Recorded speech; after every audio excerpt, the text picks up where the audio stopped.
સૌને મારા જય માતાજી. ચંદ્રસિંહજી બાડવા સ્ટડી સર્કલના 51માં સત્કાર સમારોહના મંચ ઉપર બિરાજમાન શ્રી જયકુમારસિંહજી રાવલજી, માન્ય કેબિનેટ મંત્રી મહારાષ્ટ્ર, ખીમસરાના કુંવરરાણી અને રાજકોટના કુંવારી સાહેબા મૃગેશા કુંવારીજી, રાજકોટના નામદાર ઠાકોર સાહેબ માનદાતાસિંહ તથા મહારાણી સાહેબા, અમારા વિધાનસભાના પરમ વડીલ સાથી પ્રદ્યુમનસિંહજી, અન્ય મંચસ્થ મહાનુભાવો અને ખૂબ મોટી સંખ્યામાં સૌ ક્ષત્રિય સમાજના ભાઈઓ, વડીલો, બહેનો, યુવાનો ને ફરીથી મારા હૃદયથી પ્રણામ સાથે જય માતાજી. આમ તો આ સત્કાર સમારંભ અને આપની જે સમાજની એક્ટિવિટી રાજકોટની જોઈને ખરેખર ખૂબ આનંદ થયો, ખુશી થઈ. કારણ કે આટલી ઘણી બધી સારી સેવાકીય પ્રવૃત્તિ આપણા સમાજની અંદર થઈ રહી છે ને આપણા સમાજના લોકોને, યુવાનો અને સન્માનિત કરીને, પ્રોત્સાહિત કરીને બીજા યુવાનોને અને બીજા દીકરીબાનો પણ આ કાર્ય અને ભણવાની ધગશથી પોતે પણ સન્માનિત થાય એવો આજનો આ સરસ મજાનો કાર્યક્રમ જોઈને ખરેખર ખુશી થઈ. આમ તો અમારા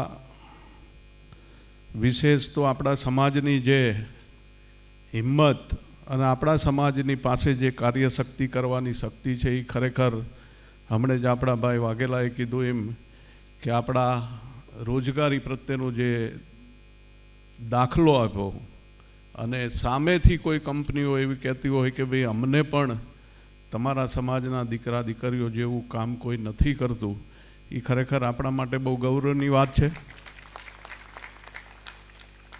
હું જ્યાંથી ધારાસભ્ય છું ત્યાંથી અમારી વિધાનસભાની અંદર એજ્યુકેશનનું હબ વાઘોડિયા ગણાય.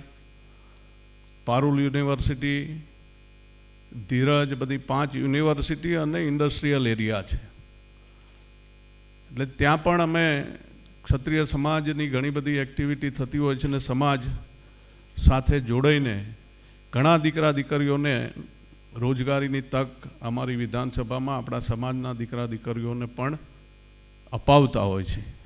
પણ રાજકોટની અંદર આ એક આનંદ સાથે મને કહેવાનું મન થાય છે કે ભાઈ અમારી, જેમ આપણા પ્રદ્યુમનસિંહજીએ હમણાં કીધું કે સમાજે કોઈથી ગભરાવાની જરૂર નથી. આપણો સમાજ તો આમે કોઈથી ગભરાય એવો છે જ નહીં.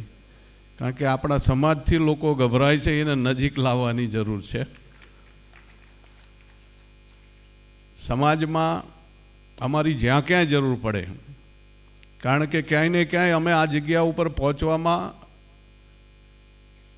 આપ સૌના સીધા કે પરોક્ષ રીતે અમને આશીર્વાદ રહ્યા છે. આજે જે જગ્યાએ અમે લોકો ધારાસભ્ય તરીકે બેઠા છીએ તો એની અંદર સમાજનો સિંહ ફાળો છે. સમાજ, મને ખ્યાલ છે મારી વિધાનસભામાં હું અપક્ષ તરીકે ચૂંટણી પહેલી વાર 17માં લડ્યો ત્યારે 5000 મતથી હારો, અને 22માં જ્યારે હું લડ્યો ત્યારે અપક્ષમાં 18000 મતથી લીડથી મને સમાજે જ જીતાડ્યો છે. હું એનું આપને ઉદાહરણ આપું કે જ્યારે હું ચૂંટણી લડતો તો સમાજના વ્યક્તિને હું કોઈને મળ્યો નથી, કોઈ વ્યક્તિ મને પરિચિત છે નથી. એવા આખા ગુજરાતની અંદરથી ગામે ગામથી જેટલા પણ લોકો મારી વિધાનસભામાં એમના ઓળખીતા હતા, એના ટેલિફોન કે આ વખતે તમારે ધર્મેન્દ્રસિંહને મદદ કરવાની છે, એ અમારા સમાજના છે. વિધાનસભાનું ઇલેક્શન જીત્યા પછી ઘણા લોકો મળ્યા ને એમને મને કીધું કે કોઈનો રાજકોટથી, કોઈ કચ્છમાં, કોઈ ભાવનગર, આખા ગુજરાતની અંદર અલગ અલગ જગ્યાએથી ક્ષત્રિય સમાજના લોકોએ પોતે ઘણા મિત્રો તો ત્યાં પણ આવ્યા હતા મારા પ્રચારમાં, અને જે લોકો નથી આવી શક્યા એ લોકોએ સોશિયલ મીડિયા, ટેલિફોનિક દરેક રીતે મને જીતાડવામાં મદદ કરી છે, એટલે ક્ષત્રિય સમાજનો હું ઋણી છું અને હૃદયથી આભાર માનું છું. અને સમાજ માટે અમારી જ્યાં કંઈ જે કોઈ રીતની જરૂરિયાત પડે એમાં હું હંમેશા સમાજની સાથે જ છું. અમે ત્યાં પણ સામાજિક એક્ટિવિટી કરતા હોય છીએ અને સૌરાષ્ટ્ર અને એમાં પણ આપણા માનદાતાશ્રી રાજા સાહેબનો હૃદયથી આભાર માનું છું કે પોતે પણ સમાજની આટલી ચિંતા કરીને સમાજના પ્રમુખ તરીકે આજે એમને આયોજન કર્યું છે અને જે રીતની વ્યવસ્થા અને જે રીતનો સમાજ માટે રસ લઈ રહ્યા છે એ ખરેખર ખૂબ ખૂબ હૃદયથી એમને અભિનંદન આપું છું. સાથે આજની જરૂરિયાત છે સમાજમાં એજ્યુકેશન. જેમ પ્રદ્યુમનસિંહે કીધું એમ કે હવે તો આપણે રક્ષા કરવાની જવાબદારી આપણી તો રહી જ નથી. રક્ષાની જવાબદારી સરકારની છે. પહેલાં આપણી હતી એટલે આપણે તલવારો બંદૂકો લઈને રક્ષા કરતા અને પોષણ પણ કરતા હતા. હવે આપણી જવાબદારી નથી એટલે હવે આપણે તો પેનની સાથે સાથે એક આપણી સંસ્કૃતિ ભૂલાઈ ના જાય કે હું ક્ષત્રિય છું અને મારે શું કરવું જોઈએ. જે આપણા લોહીના ગુણ છે એ લોહીના ગુણ અને સંસ્કૃતિ આપણી જાળવવાની મોટી જરૂરિયાત છે. કારણ કે આજે જે રીતે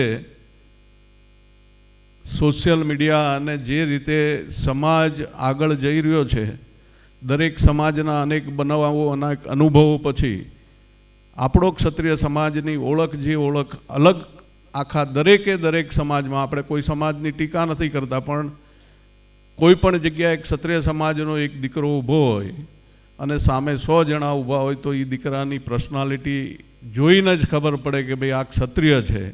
એટલે આપણે આ જે ક્ષત્રિય છીએ અને આપણી જે અલગ ઓળખ છે, આપણા જે સંસ્કારો છે એ આ એજ્યુકેશનની દોડની અંદર ભૂલી ના જવાય એની ખાસ આપણે વડીલોએ માતાઓએ ચિંતા કરવાની છે કે આપણું બાળક આપણી સંસ્કૃતિ ના ભૂલે, એને ભણાવો ગણાવો ને ખૂબ આગળ વધારો. પણ સાથે સાથે આપણે ક્ષત્રિય છીએ તો આપણું ક્ષત્રિયનું જે કર્તવ્ય છે એ પણ આપણે જાળવી રાખવું પડશે. આજે જે કંઈ દીકરા દીકરીઓને તેજસ્વી તારલાઓ અહીંયા સન્માન કરવાનું છે એમને હું હૃદયથી ખૂબ ખૂબ અભિનંદન આપું છું. આપ અહીંયાથી સારું ભણી સારા માર્ક્સ મેળવીને ખૂબ ક્ષત્રિય સમાજનું નામ આગળ વધારો. સાથે સાથે જ્યાં ક્યાંય અમારી જરૂર પડે ત્યાં અમને હંમેશા ભાઈ તરીકે યાદ કરજો. અમે હંમેશા સમાજની સાથે છીએ અને રહેવાના છીએ. વિશેષ ના કહેતા મને અહીંયા બોલાયો, મારું સન્માન કર્યું એ બદલ હૃદયથી હું આ યુવા ટીમનો આભાર વ્યક્ત કરું છું, સમાજનો આભાર વ્યક્ત કરું છું.